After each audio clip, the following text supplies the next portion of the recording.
Hello everyone, आप सब कैसे हैं। मैं उम्मीद करता हूं कि बहुत अच्छे होंगे और अपनी पढ़ाई को बहुत अच्छे से कर रहे होंगे। मैं Akash Kumar वडाना ICT virtual classroom में आपका बहुत बहुत स्वागत करता हूं मेरे प्यारे बच्चों। जैसे आपको पता है मेरे प्यारे बच्चों, बेसिकली हमारी आपका जो है 9th क्लास है और 9th क्लास में हम लोग देख रहे हैं भारत एवं समकालीन विश्व फर्स्ट। और उसी में हम लोग बात कर रहे थे चैप्टर नंबर 3 में। और चैप्टर नंबर 3 में कल जो था हम आपका क्या पढ़ रहे थे, तो कल हमने देखा था अब हिटलर का उदय कैसे हुआ, क्या क्या चीजें थी, हिटलर किन चीजों से ज्यादा घृणा करता था, कैसे उसे वापस आपका चांसलर बनाया गया, मतलब चांसलर बनने के बाद कैसे उसने पूरी चीजों को टेक ओवर किया, कैसे उन्होंने पॉलिसियों को बदला, किस तरीके से नीति हुई और नाजियों ने कैसे एक शक्तिशाली राष्ट्र की स्थापना की, कैसे गैर नाजियों को जाति भेद के आधार पर, नस्ल भेद के आधार पर उनको मारा गया। ये सारी चीजें देख सकते हैं कि जर्मनी में जब नरसंहार बढ़ रहा था तो उसकी स्थिति क्या थी। देख लिया।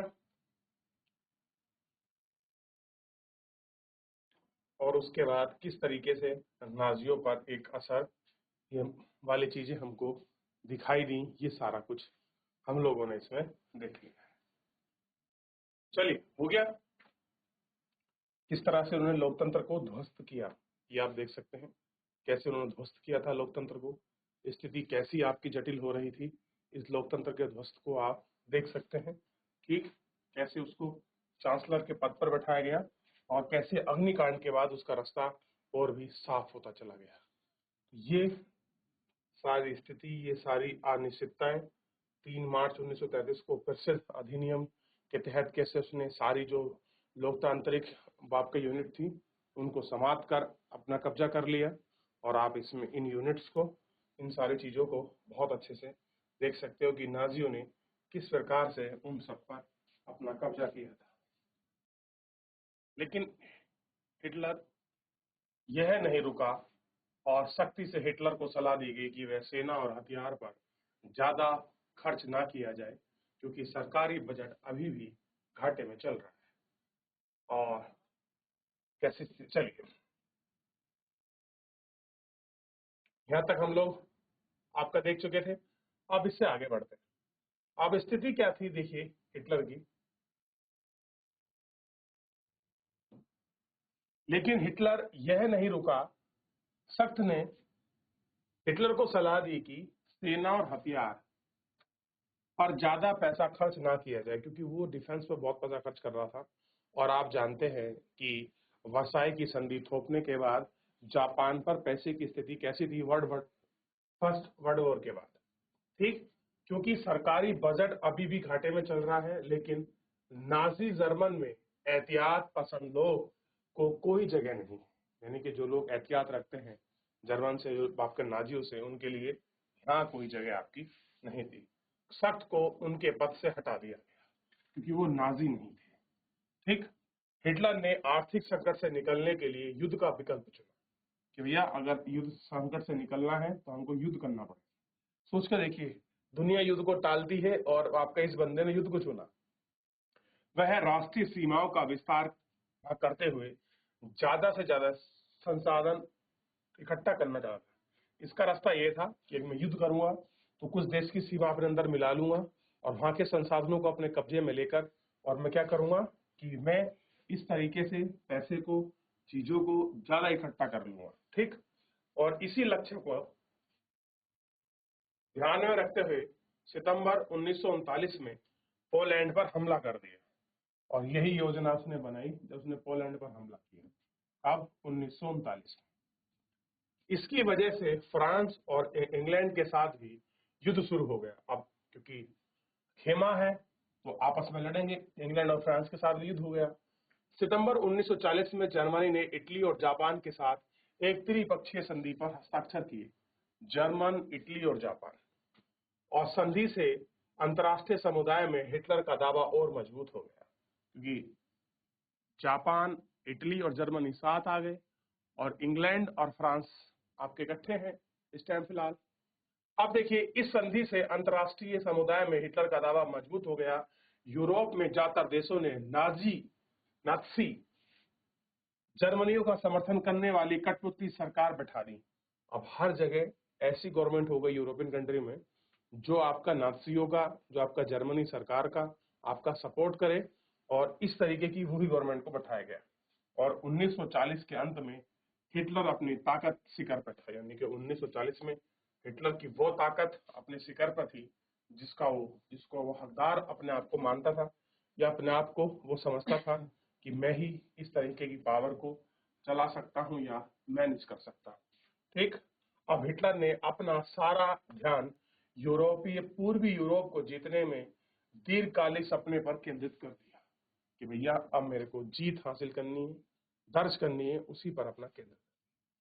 वह जनता के लिए संसाधन और रहने की जगह लिविंग का इंतजाम करना चाहता था। जून 1941 में उसने सोवियत संघ पर हमला कर दिया। हिटलर ने एक ऐतिहासिक बेवकूफी की।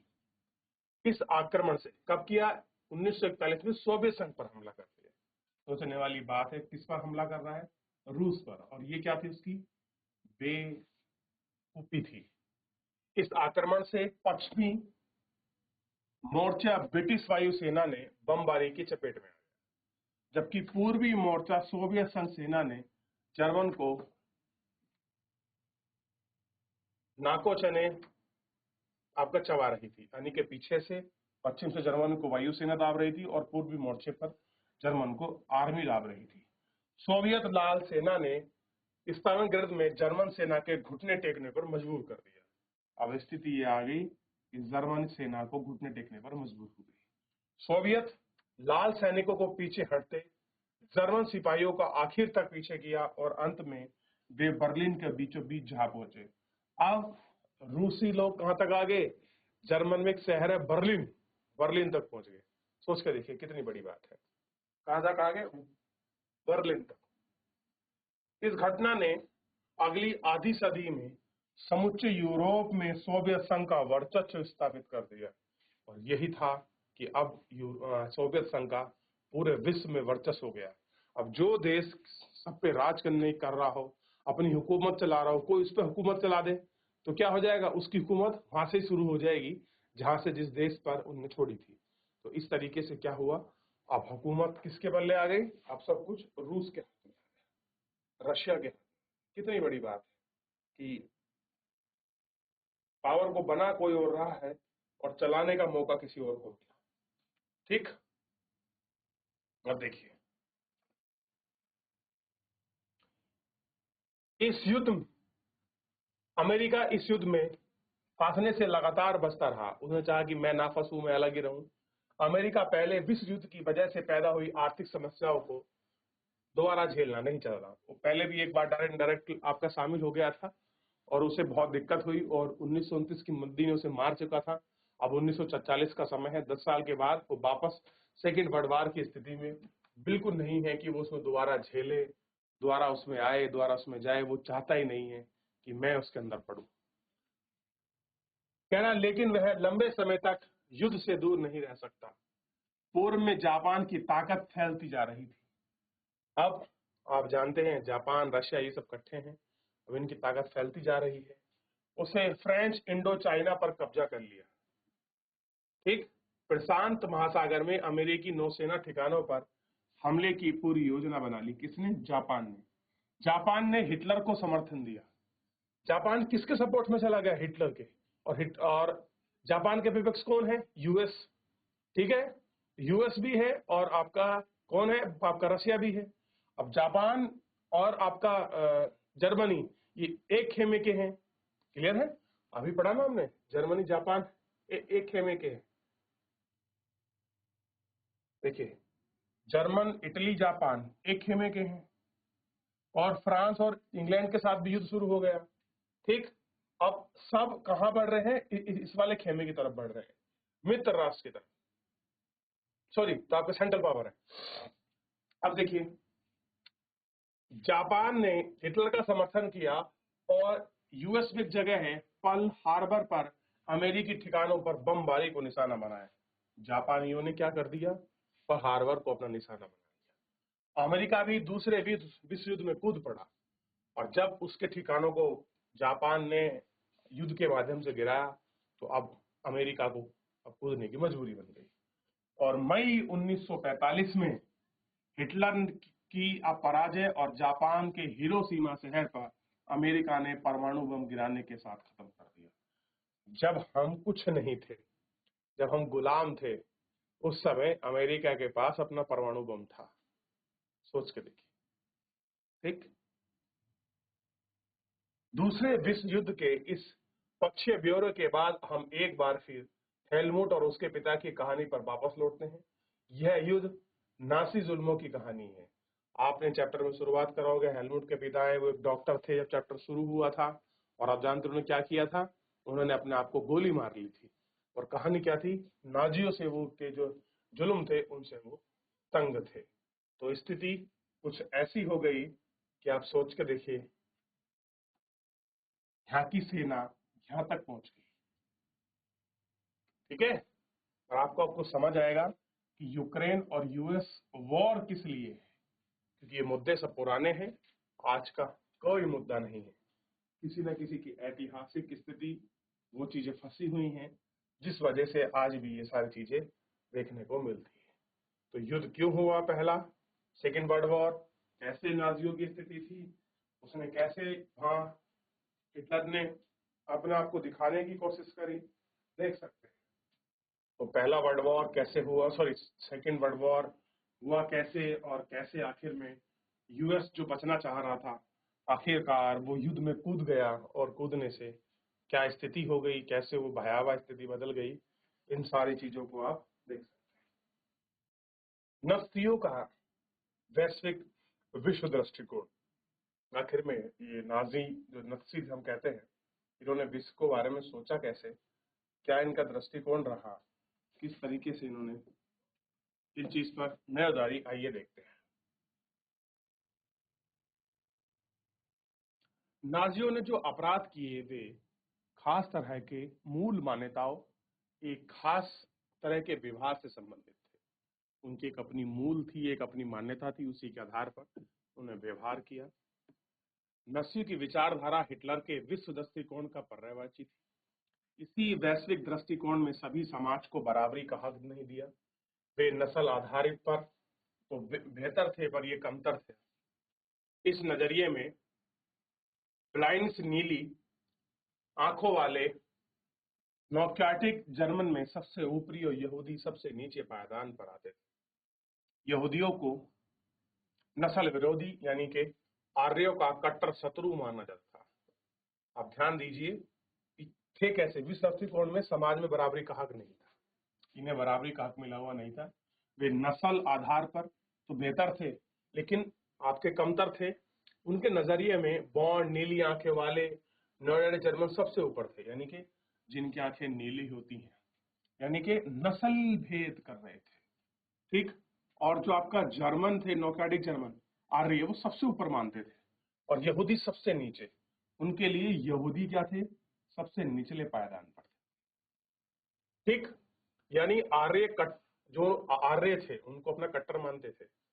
बाकी तमाम समाज को उनके भारी रूप रंगों के हिसाब से जर्मन, आर्य और यहूदियों के सबसे नीचे रखा। ठीक। हिटलर की नस्ली सोच चार्ल्स डार्विन और हर्बर्ट स्पेंसर के विचारों के सिद्धांत पर आधारित थी। आप चार्ल्स डार्विन का सिद्धांत आपने पढ़ा होगा, जो आपका जिराफ वाला उन्होंने सिद्धांत दिया था। डार्विन प्राकृतिक विज्ञानी थे। उन्होंने विकास और प्राकृतिक चयन की अवधारणा के जरिए पौधों और पशुओं की उत्पत्ति के आधार का प्रयास किया था। बाद में हर्बर्ट स्पेंसर ने अति जीवितता का सिद्धांत, सर्वाइवल ऑफ द फिटेस्ट में सबसे योग्य वही जिंदा बचेगा। ठीक। कह रहे कि जो सबसे योग्य होगा सर्वाइवल में वो ही जिंदा बचेगा। यह विचार दिया। इस विचार का मतलब यह था कि जो प्रजातियां बदलती हुई पर्यावरणीय परिस्थिति के अनुसार खुद को ढाल सकती हैं, वे ही पृथ्वी पर जिंदा रहेंगी।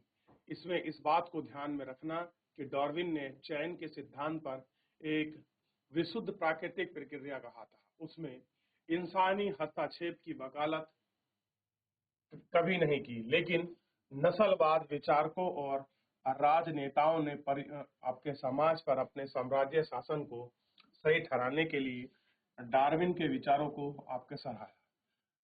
नाजियों की दलील बहुत सरल थी, जो नस्ल सबसे ताकतवर है वही जिंदा रहेगी। अब वही कहानी है कि भैया जो सरवाइव करेगी उसी के आधार पर अब नाजियों ने माना कि हम सबसे ताकतवर हैं, तो सबसे पहले उन्होंने यहूदियों पर और जो जर्मन गैर आर्य लोग थे उन पर अपना युद्ध करना शुरू किया। उसने नाजियों को मारा, पोलैंड के लोगों को मारा और बहुत सारे लोगों को मारा। कमजोर नस्ल खत्म हो जाएंगी तो आर्य नस्ल श्रेष्ठ है। उन्होंने क्या कहा कि आर्य ही श्रेष्ठ है। उनकी अपनी शुद्धता बनाए रखने के लिए ताकत हासिल करनी है, दुनिया का वर्चस्व कायम रहना है। कैसा है? दुनिया का वर्चस्व आपका कायम रहेगा। हिटलर की विचारधारा पर दूसरा पहलू लेबोथ्रॉन या जीवन परिधान की भू राजनीतिक अवधारणा से संबंधित है। यह माना जाता है कि अपने लोगों को बसाने के लिए ज्यादा से ज्यादा इलाकों पर कब्जा जरूरी है। हिटलर क्या मान रहा था कि भैया अगर आप चाहते हो हमारा सब कुछ हो तो हमका ज्यादा कब्जा करना पड़ेगा और ज्यादा क्षेत्रों पर अपना कब्जा होगा। इससे मातर देश की क्षेत्रफल बढ़ेगा और नए इलाकों में जाकर बसने से अपने जन्म स्थान पर गहरे संबंध बनाएंगे और मुश्किल से भी पेश नहीं आएंगे। हिटलर की नजर इस जर्मन राष्ट्र के लिए संसाधन और बेहिसाब शक्ति इकट्ठा की जाती थी। उसने सोचा कि जितने हम आपका सोर्स इकट्ठे कर लेंगे, जितनी चीजों को हम इकट्ठा कर लेंगे हमारे देश के लिए उतना ही लाभप्रद होगा। पूर्व में हिटलर जर्मन सीमाओं पर फैलाना चाहता कि जो आपकी पूर्वी क्षेत्र था वो चाहता था कि उसकी सीमाएं बढ़े, यानी कि जो आपका यूक्रेन की साइड है और जो आपका रशिया पोलैंड के क्षेत्र है उस तरफ वो अपना विस्तार चाहता था, ताकि सारे जर्मनों को भौगोलिक दृष्टि में एक जगह इकट्ठा किया जा सके। पोलैंड की इस धारणा में पहली प्रयोगशाला बनी और क्या हुआ, इस तरीके से वो आपकी पहली प्रयोगशाला बन गई। तो इस तरीके से जर्मन ने, यानी कि जो आपके जर्मन ने नस्ल भेद के आधार पर अपनी चीजों को स्ट्रॉन्ग किया कि जो नस्ल अपने आप को सरवाइव कर सकती है वो ही बचेगी, ये स्ट्रॉन्ग होगी। चलिए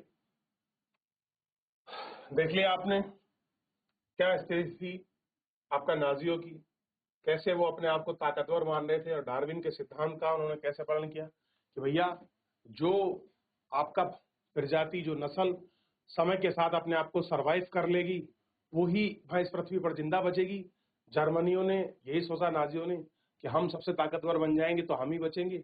इसलिए उन्होंने अपने आप को श्रेष्ठ माना और जर्मन आर्य को अपने आप को श्रेष्ठ मानते थे, बाकी सबको नीचा मानते थे और यहूदियों को उन्होंने सबसे नीचा माना। तो उनके पहले दुश्मन कौन थे? यहूदी थे। हो गया, आगे बढ़ जाए। तो फिलहाल मेरे प्यारे बच्चों आज के इस लेक्चर में इतना ही, मिलेंगे नेक्स्ट लेक्चर में। तब तक अपना ध्यान रखिए, स्वस्थ रहिए, अपनी पढ़ाई को बहुत अच्छे से करते रहिए। मुझसे जुड़ने के लिए आपका बहुत बहुत धन्यवाद।